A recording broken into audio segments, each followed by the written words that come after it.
Hi, this is Zach with Worn and Wound, and today I have for review a very interesting and inexpensive watch called the Obris Morgan Branco. Now, if you know anything about Obris Morgan, you might have seen their ads on Watch You Seek or Poor Man's Watch Forum. They're an Asian-based brand with a kind of like German name and kind of Germanic military styling. But they're thoroughly based in Hong Kong, I believe, and they make these watches that kind of defy your logic of what a watch should cost. So the Branco here, and this is shown, it's available in three different types: a polished case, a brush case, and a PVD case. Here we clearly have the PVD. Comes with three straps: this nice leather strap, another leather strap, a rubber strap, sapphire crystal, Miyota 8215 automatic movement, titanium case that is then PVD coated, and it costs $240, which, you know, if you shop around for watches often, you know that that is a remarkable deal. And I guess it comes down to, well, is it a cheap watch? Is it a great value? Hopefully in this review we'll figure that out. The case of the Branco is 43 millimeters wide, with a 22 millimeter lug width, 51 millimeters lug to lug. And as I had mentioned before, it's a titanium case with a black PVD coating. The design of it is very nice. It's a very obviously contemporary look. It's almost straight lugs that they flare a little bit out, which is nice, just aesthetically.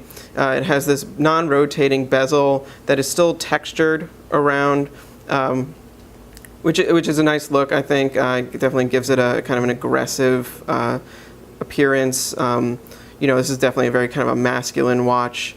The crown here, which is coming off of 4, has these little crown guards, and it's a very large crown. As you can see, it's 7 millimeters wide and a few millimeters thick. It has large kind of striations in it, so you can grasp it very well. The coating, the PVD coating, it has a very nice depth to it. It's a matte, very matte black because it's over a sandblasted titanium. While I love the way it looks, it is probably the only feature of the watch, or one of the only features of the watch that, isn't perfect, or you might start to realize that this isn't a very expensive watch. You can see by where the lugs meet the case that there's a little color variation, and there's a little bit of like an extra thick dot on here. Once again, though, overall it's very nice looking, so it's just something to consider if this is the model you want. The case back is actually stainless steel, screw down, very simple, has this big Obris Morgan logo on it, also PVD just to match the rest of the case, which is a touch that I like. One thing to note, this doesn't use spring bars, it has screw bars, and it's a feature that we like because it's very secure, but at the same time they can be very difficult to remove, and if you're like us, you change your strap often.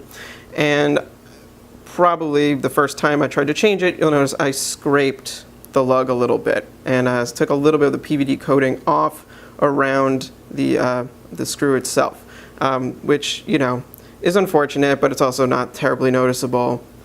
Just something to note if this is the model you are interested in. The dial of the Obris Morgan Branco is quite striking and unique, and I really actually like the design they did here. It adds a lot of value just in the fact that it doesn't really look quite like anything else I've seen before. So the dial is actually a sandwich dial, which is also something that you don't see that often in this price range. In fact, you just don't see it often enough.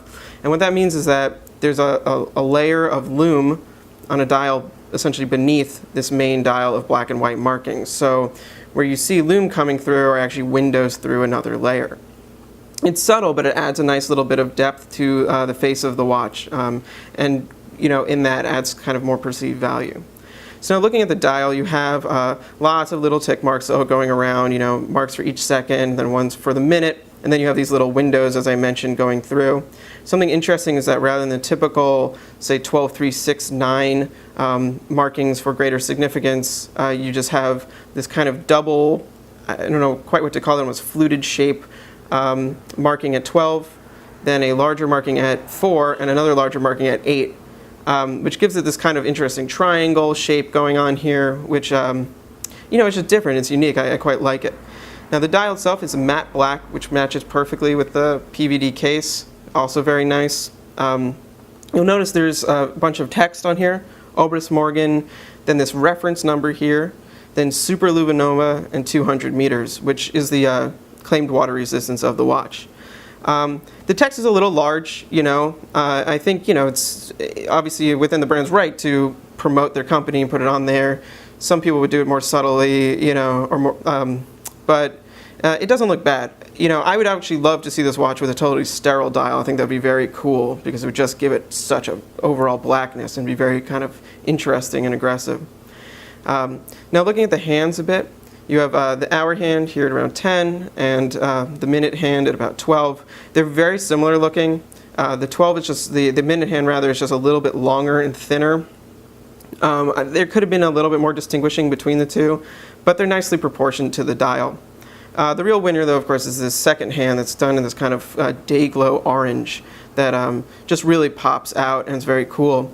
Now, the watch actually comes with, you can order it with a couple different variations on that color. I believe there's orange, red, and green, just in case you're wondering. Now, the watch is powered by a Miyota 8215 movement, which is beats at 21,600 beats per hour. And so you'll notice that the second hand is a little bit more jumpy than, say, one that's at 28.8, such as an ETA 2824. A little about the lume on the watch. You'll notice that the lume on this kind of sub-dial has a pale green. The lume on the hands is white. They both glow green. I wish that the color matched, just like a slight little picky thing there. The lume itself is of medium strength. We've seen stronger, but it's not weak either. The Branco is very comfortable on the wrist. The 43 millimeter size, is nice and hefty, but it sits well on my relatively small 7-inch wrist. Also, the lug-to-lug length doesn't hang over. The watch, because it's titanium, only weighs about 100 grams. So, it doesn't have that kind of chunky bulk that some, a lot of divers do, or watches on metal bracelets, which just adds to the overall comfort. Now, the watch comes with 3 straps, but it comes mounted on this, which is an Italian oil leather strap. That is to say, it's made out of Italian leather. I assume it is cut and actually fabricated in China. It has this pre-V matte buckle, white contrast stitching, actually kind of cream contrast stitching. The color goes very, very well with the matte black case. I think it's actually a very good choice. Once again, it's a value adder to the watch. It's a very heavy strap. It's probably not like my choice for something I'd wear in the summer because you don't really get great breathability, but it's definitely a good quality, which is good to see. The Branco comes with 3 straps, as I mentioned before. The strap I showed you on my wrist, and then these other 2 straps. One is a black calf leather strap with white stitching. It's a higher contrast stitching than what is on this Italian leather strap. It's a tapered design, so it's a little bit more kind of elegant, a little bit lighter on the wrist. But, if I were to choose one leather strap for this watch, I would definitely go with the heavier aviator because the matte leather and the PVD really go better.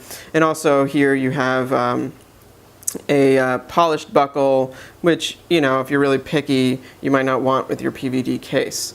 The other strap it comes with is this kind of matte black rubber strap that doesn't come with the buckles. You switch the buckles over. While I appreciate the idea, I think, of it coming with a rubber strap, if you want to use this, in water or an active, this is a very cheap rubber strap. I mean, it kind of seems like something you'd get on a watch you buy at a drugstore or something like that. It's very flat.